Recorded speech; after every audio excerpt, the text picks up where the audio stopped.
See.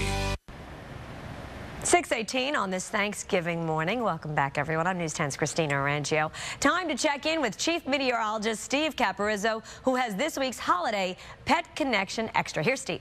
Thank you, Christina. There are so many things you'll learn doing these Pet Connection Extras. I'd never flown with my pets before. I had no idea what was involved in traveling on a plane with your pets. You have to prepare well in advance, and there are many things you have to know and do before you ever get to the airport. You want to contact the airline early on, so that they know you're planning on flying with your pet. They do have actually limitations on how many pets can fly in the cabin. And certain airlines will have restrictions as to weight limits, that your pet can actually ride in the cabin with you as opposed to having to go underneath with the passenger luggage.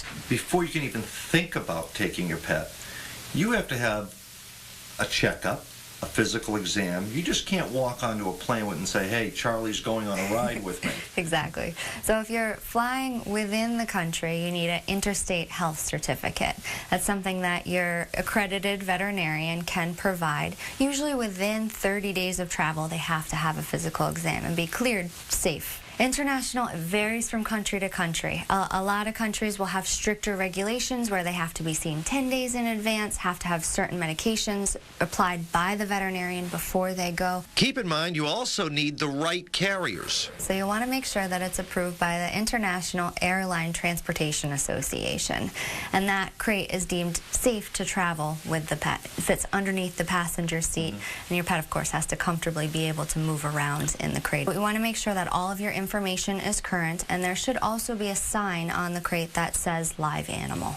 Thanks, Dr. Lexi. Also, for pets that have anxiety, the question comes up, is it safe for your pets to have tranquilizers? There is no simple answer, but there's a lot of evidence suggests you may not want to do this. Their blood pressure can fall to a low level, and with the high altitude, this can be dangerous. There are also times when they are sedated, they may actually have more anxieties.